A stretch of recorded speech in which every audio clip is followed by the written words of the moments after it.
অনেক বছর আগের কথা, যখন হিমালয়ের উচ্চ শৃঙ্গগুলিতে বরফের সাদা চাদর ছেয়ে থাকত, আর বাতাসে শুধুই নীরবতা আর রহস্য ছড়িয়ে থাকত। সেখানে জীবন ছিল খুব ধীর। প্রতিটি বরফকণা যেন কোনো গভীর গোপন রহস্য বয়ে নিয়ে চলেছে। সেই নিঃশব্দ শুভ্র পর্বতশ্রেণীর দিকেই ভগবান বুদ্ধ তাঁর কয়েকজন শিষ্যকে নিয়ে এগিয়ে চলেছেন। এই যাত্রা মোটেই সহজ ছিল না। তারা অনেক দিন ধরে হাঁটছিলেন। না কোনো গ্রাম, না কোনো শব্দ, শুধু ঠান্ডা হাওয়া আর চারপাশে ছড়িয়ে থাকা অনন্ত বরফ। শিষ্যদের ঠোঁট শুকিয়ে গিয়েছিল, দেহ ক্লান্ত হয়ে পড়েছিল, আর মনে প্রশ্ন উঠতে শুরু করেছিল। এক সন্ধ্যায়, যখন সূর্য ধীরে ধীরে বরফের আড়ালে মিলিয়ে যাচ্ছিল, একজন শিষ্য কাঁপতে কাঁপতে জিজ্ঞাসা করল, ভগবান, আমরা কি সঠিক পথে এগোচ্ছি? এই স্থানে তো জীবনের কোনো চিহ্নই নেই। না কেউ বাস করে, না কেউ আমাদের কথা শুনছে। তবে আমরা এখানে কেন এসেছি? বুদ্ধ কিছুক্ষণ নীরব রইলেন। তারপর পাশে থাকা এক বরফে ঢাকা গাছের দিকে তাকিয়ে বললেন, যেখানে কিছু দেখা যায় না, সেখানে অনেক কিছু লুকিয়ে থাকে।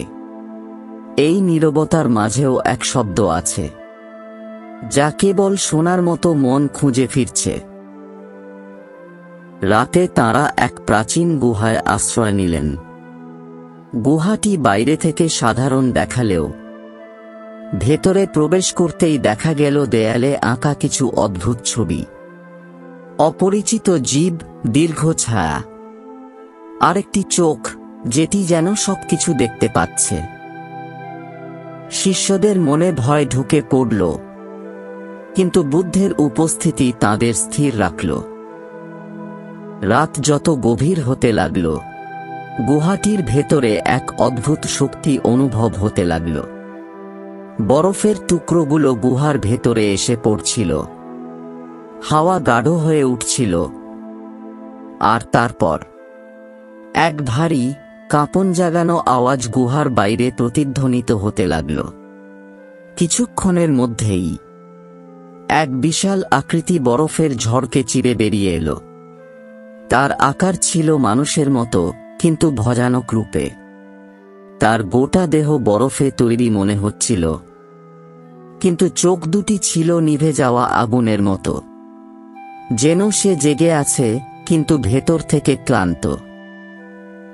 শিষ্যরা পিছিয়ে যেতে চাইল, কেউ কেউ চোখ বন্ধ করে ফেলল, কিন্তু বুদ্ধ শান্তভাবেই দাঁড়িয়ে রইলেন। হিম প্রাণী গর্জে উঠে বলল, তোমরা কারা? কেন আমার ভূমির নীরবতা ভাঙতে এসেছ? এই স্থান আমার, শতাব্দীর পর শতাব্দী ধরে আমার। বুদ্ধ সামনে এগিয়ে গিয়ে বললেন, আমরা কোনো ভূমি নিতে আসিনি, আমরা একটি সত্যকে দেখতে এসেছি। এই স্থানে কোনো ভয় নেই, কেবল বিভ্রম আছে, আর আমরা সেই বিভ্রমকে দেখতে চাই। ওই জীব কেঁপে উঠল। তার কণ্ঠস্বর এখন অনেক নিচু, যেন কেউ তার ভেতরের ব্যথায় স্পর্শ করেছে। আমি হিমরক্ষ, সে বলল, এই পর্বতের রক্ষক। কিন্তু এখন আমি জানি না আমি কে। এই বরফের মাঝে এত বছর কাটাতে কাটাতে আমি আমার অস্তিত্বটাই ভুলে গেছি। বুদ্ধ তার দিকে তাকিয়ে বললেন, অনেক সময় রক্ষক নিজেই বন্দী হয়ে পড়ে নিজেরই ভয়ের ঘেরাটোপে। তুমি যাকে শান্তি ভেবেছিলে, তা ছিল তোমার লুকোনো ভয়, এবং এখন তুমি ক্লান্ত সেই ভয়ের ওজনে। হিমরক্ষের চোখ থেকে বরফের মতো অশ্রু পড়তে লাগল। সে কাঁপা গলায় বলল, কেউ কি আমার যন্ত্রণা দেখতে পাবে? বুদ্ধ গুহার দিকে ইঙ্গিত করলেন। সেখানে দেয়ালের ছবি এখন ঝলমল করে উঠছে, যেন কেউ তাদের জাগিয়ে তুলেছে। যে দেখতে চায় সেই দেখতে পায়, বুদ্ধ বললেন, আর যে নিজের অন্তরে প্রবেশ করতে চায় সেই তার ভয় থেকে মুক্ত হতে পারে। হিমাক্ষ চোখ বন্ধ করল। তার নিঃশ্বাস ধীরে হয়ে এলো। তার বিশাল দেহ ধীরে ধীরে হালকা হতে লাগল, আর তারপর সে এক আলোর রূপে রূপান্তরিত হয়ে গেল, যেন কোনো আত্মা নিজের বোঝা থেকে মুক্ত হয়ে গেল। তার বিলীন হওয়ার সঙ্গে সঙ্গেই গুহার বাতাস আবার শান্ত হল, কিন্তু তাতে এখন ছিল এক অনির্বচনীয় কোমলতা। পরদিন সকালে যখন সূর্যের কিরণ বরফের ওপর পড়ল, সেই স্থানে এক নতুন শক্তি অনুভব করা গেল। শিষ্যরা বুঝতে পারল, এই হিমালয় একই, তবু যেন কিছু বদলে গেছে। এখন এই স্থানে ভয় নেই, বরং এক টান, এক আহ্বান। তারা বুদ্ধের দিকে তাকালো।